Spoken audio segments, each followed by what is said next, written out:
पुरुष वर्ग यदि मुझे सुन पा रहे हों तो आप अपनी गृहिणियों का साथ दें। बेचारी तपस्या साधना खुद कर रही है और कुनबा तुम्हारा बढ़ा रही है।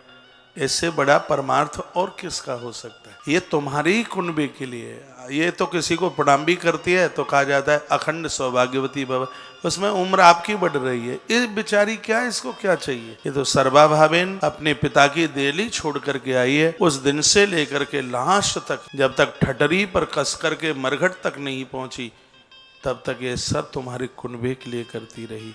लेकिन इसको लोग समझ नहीं पाए। ये समाज की बहुत बड़ी कमी रही। इसकी आंखों की कदर नहीं समझी लोगों ने। ये बहुत बड़ी कमी रही। एक नारी को बस ऐसा ही समझ लिया, पागल समझ लिया। उसको कहते हैं कि वो तो मूर्ख है, वो तो पागल है। लेकिन इसको मूर्ख और पागल कहने वाले ही मूर्ख हैं। सच तो बिल्कुल यही है। इसको समझो। छुट्टी का दिन होता है, ऑफिस से आपको छुट्टी मिलती है, इस बेचारी के लिए कोई छुट्टी नहीं। छुट्टी वाले दिन तो ये और ज़्यादा व्यस्त है। सुबह से लेकर रात को 11-12 बजे तक सबके मीनू पूरे करती रहती है। तुम्हें क्या चाहिए खाने को, तुम्हें क्या चाहिए, तुम्हें क्या चाहिए, इतना काम करती है।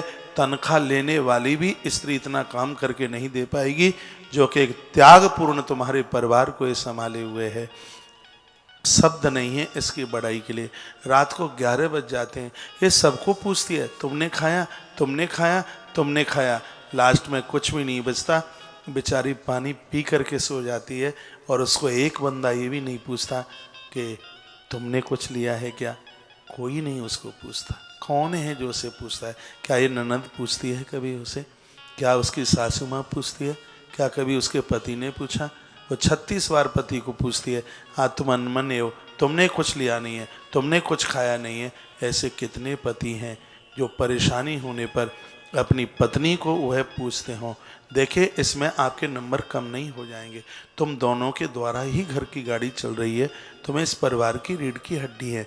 जब एक दूसरे में कमी देखते रहेंगे, एक दूसरे को अपमानितता में झकझोरते रहेंगे, तो वह परिवार बिखर जाते हैं। वहाँ कुछ भी नहीं मिलता। तुम्हारा संगठन ही घर को बरकत देता है। तुम्हारी सरलता और तुम्हारे अंदर जो कर्कशता नहीं है, यही तुम्हारे परिवार के एक उत्थान का कारण है। परिवार में एक दूसरे की अहमियत समझिए, एक दूसरे का ख्याल रखिए। नहीं तो आप बाबा बन जाते। बाबाओं को कोई खटका नहीं होता। उनकी तो कह देते हैं राम नाम है मस्ती में और आग लगे चाहे बस्ती में, हमें कोई मतलब नहीं है, बस हमने तो भगवान के ऊपर छोड़ दिया।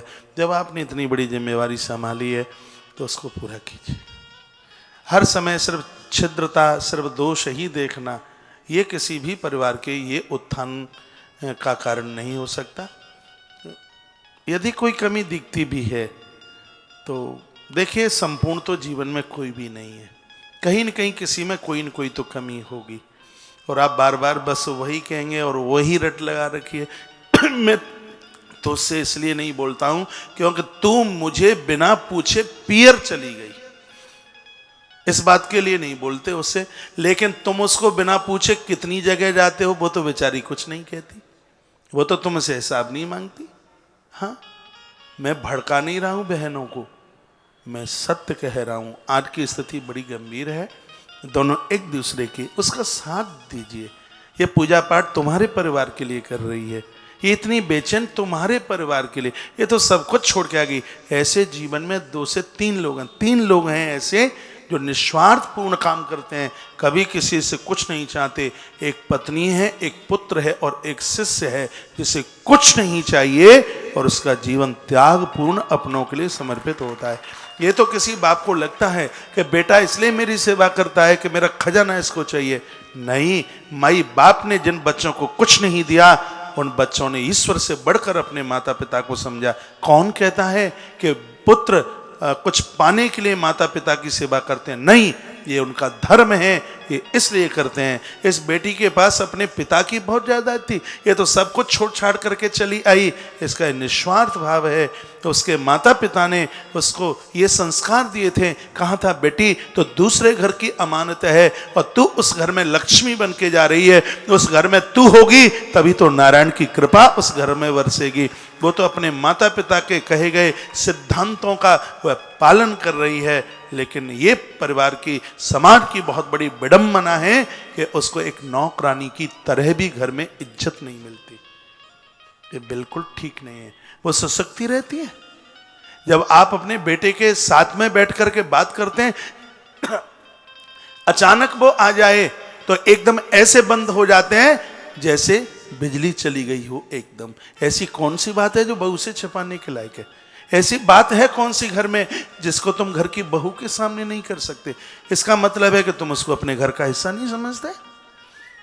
और लेकिन एक बात मैं और कहूंगा, उसका पियर कितना बढ़िया है। दामाद आता है, उसका संग नहीं छोड़ते, अपने घर की पूरी बात बता देते हैं, पूरी एक एक बात। दामाद से, जामाता से इतना प्रेम ससुराल में। उसके सासू, उसके ससुर, माँ, सासू माँ बीमार होगी, खटिया छोड़ देगी उसके लिए पूड़ी। घर में रिफाइंड की बनती हो पूड़ी, लेकिन दामाद आएगा तो देसी घी की बनाने की कोशिश करती है। वैसे भले ही चाय पानी वाले दूध की बनावे, दामाद आएगा तो प्योर दूध की चाय बनाती है। ये मैंने आपके घरों में देखा है।